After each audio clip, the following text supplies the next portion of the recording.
皆さんこんにちは、ルークです。今回の動画は僕が現時点で個人的に強いと思うスカットをランキング形式で紹介していきます。僕の独断と偏見で選ぶトップ10のフォーメーションになるし、僕が普段から愛用しているスカットになるので、皆さんの参考になれば嬉しいです。このスカット紹介動画は第2弾になるんですけど、今後も需要があれば第3弾を載せようと思うので、高評価とコメント欄で反応してもらえると助かります。それでは10位から見ていきましょう。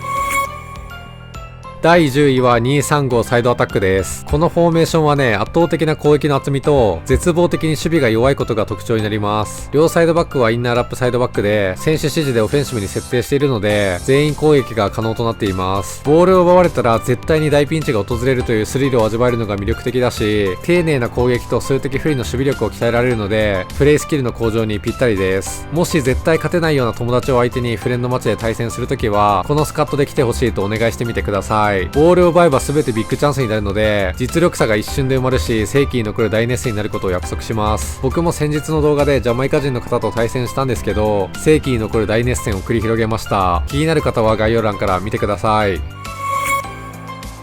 第9位は343ポゼッションです。EFT の表記上は3133ですね。3バックのフォーメーションは弱いと思われがちなんですけど、相手が中央攻めのスタイルの時はとても相性がいいなと感じています。サイドの選手にラインダウンを使用すれば簡単に5バックを形成できるし、相手のフォーメーションに合わせて対策できるというのが長所ですね。攻撃の方法としてはサイドに厚みを作れるので、縦関係のワンツーが刺さるし、サイドチェンジで局面を打開したりクロスゲーをしてみたり、攻撃の自由度が高いのもいいですよね。攻撃についてもう少し詳しく話すと、サイドに選手が2人ずつ配置されているので、どこかは必ずフリーになるのが強みだし、サイドチェンジが自由にできて楽しいのがポイントです。EFT の中では不遇な扱いを受けているインサイドレシーバーの選手を活かせることも強みだと思います。最近の僕はこのスカットで遊ぶことも多いので、使用率が上がってほしいと思うし、いつか流行ってほしいなと心から願います。後日このフォーメーションで海外の方と対戦した動画を載せるので、その時は概要欄に追加しておきます。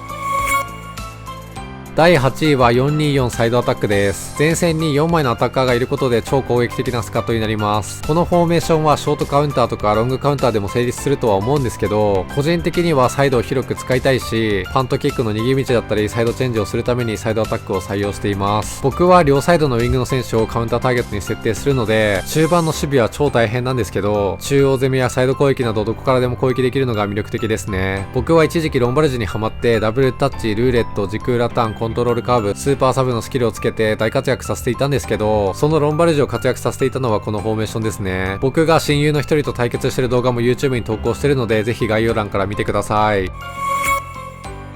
第7位は523ロングボールです。カペッロ監督のリンクアップを活用するためだけに構成した理不尽なフォーメーションになります。5バックと2枚のボランチで守ってワンパ攻撃でシンプルに攻めたり、リンクアップで得点を狙う戦術になりますね。このフォーメーションはね、僕の中でただの試作品だったんですけど、前回のディビ戦で使ってみたら超簡単にディビアンに到達できたので、カペッロ監督のリンクアップはあまりにも強いんだなと痛感しました。ルカクを持ってる方がいたらぜひ使ってあげてほしいです。このスカットを使い始めてから僕はルカクを特別扱いしてます。ダブルタッチとルーレットをスキル追加したので、ドリブラーとして一人で打開できるし、相手の意表をつくことができます。フィジカルが高いルカクを使うことで一度裏抜けをしてしまえば、相手の守備の選手が追いつけないし、体を寄せることもできないのが本当に強いなと思います。このフォーメーションもね、後日海外勢との対戦動画で YouTube に投稿するので、概要欄に追加しておきます。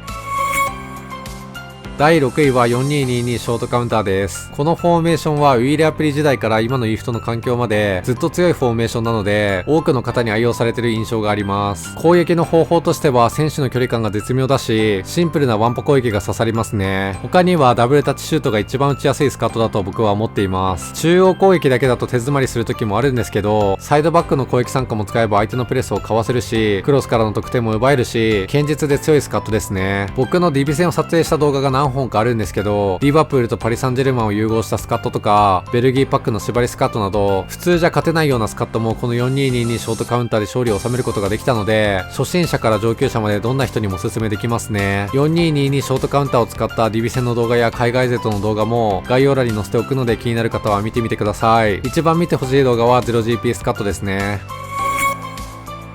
第5位は4213サイドアタックです。僕の大好きなインナーラップを活用しながら綺麗なサイド攻撃を実現できるスカットで、ボールを保持するスタイルを好む方におすすめしたいフォーメーションですね。攻撃の方法としては、ウィングの選手にボールを預けたらインナーラップが走ってきてくれるし、相手がインナーラップの動きを読んできてもサイドチェンジで逆サイドから攻めたり、シンプルに中央から攻撃してみたり、ゴールまでのアイデアが次々と生まれるので本当に攻撃が楽しいです。サイドアタックの強さがわからない方はこのスカットを使ってみることでサイドアタックの強さに気づけると思いますね。この4213サイドアタックは2枚のボランチでパス交換できるし、サイドチェンジの効率がいいので初心者の方から上級者の方まで幅広い方におすすめできます。もっと詳しい人選解説動画もあるのでぜひ概要欄から見てください。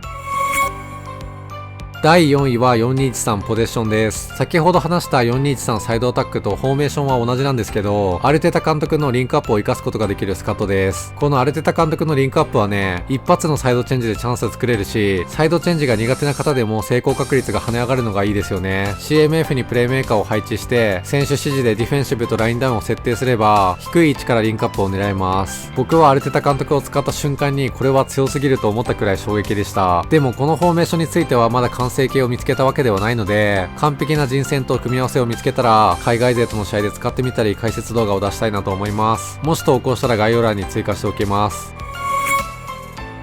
第3位は4132サイドアタックです。これは視聴者の方に教えてもらった伝説のフォーメーションになります。通称ゼロトップサイドアタックですね。最初は弱いと思ったのが本音なんですけど、僕の中にあったイーフトの概念を壊してくれて、その視聴者の方には今でも感謝してますね。フォーメーションの見た目からは全く想像できない異次元な攻撃力があるし、相手からすると対策が難しいのが特徴です。ハードマークやマンマークで対策されてもサイドに3枚ずつの選手が配置されているので、サイドチェンジは全く困らないし、サイドのカウンターも刺さりやすいし、全ての攻撃が尋常じゃないくらい楽しいです。パス回しとドリブルが好きな方は絶対使ってほしいスカットだし、インナーラップを活用することで攻撃の幅も選択肢も広がるので、サイドアタックに慣れてきた方は絶対に使ってください。このゼロトップサイドアタックはね、アンチの方をボコボコにしてみたり、海外勢の方をボコボコにしてみたり、詳しい解説動画も出しているので、概要欄からぜひ見てほしいです。第2位は4123ポゼッションです。このフォーメーションについてはイーフトを始めた時から愛用していて、僕の中で原点にして頂点のスカットです。あまりにも強すぎて殿堂入りしたし、最近は封印してるのであえて2位にしました。イーフトを始めた時からずっと使ってきて、かなり考えて研究してきたので、このフォーメーションを使って完璧に対策されたことが今のところないです。それくらい万能なスカットになるし、環境に左右されない強さがあると僕は思ってますね。中央攻めとサイド攻撃の両方が武器で、相手のフォーメーションに合わせて柔軟に戦い方を変えることができるのがこの4123ポゼッションの強さになるし、クロスゲーを武器にすることもポゼッションで押し込むこともサイドチェンジで打開することも何でもできるのが本当に魅力的ですね。この4123ポゼッションについては詳しい解説動画を投稿したこともあって、概要欄からぜひ見てほしいなと思います。特にこのヤンコレイの動画は最近の中で一番詳しく解説しているのでおすすめです。第1位は5113サイドアタックです。このスカットを1位にした理由は攻撃の楽しさももちろんあるんですけど、守備の安定感が半端じゃないからですね。10位から2位までのスカットは圧倒的な攻撃力を重視しているので、守備が不安だよと思った方もたくさんいたんじゃないかと思います。でもね、この5113サイドアタックは攻撃も楽しいし、5バックで守備力もあるので、楽しさと強さの両方を兼ね備えています。このフォーメーションはね、アメリカ人の方と対戦した時に使った結果、かなり衝撃的な展開になったので、皆さんもぜひ見てほしいですね。今回の動画では10個のスカットを紹介したんですけど、もっと詳しく解説動画を見たいという方はコメント欄で反応してくれると嬉しいです。第1弾のスカット紹介動画のように高評価の数が1000を超えていたら第3弾も動画を出したいなと思います。それではまた次の動画でお会いしましょう。さよなら。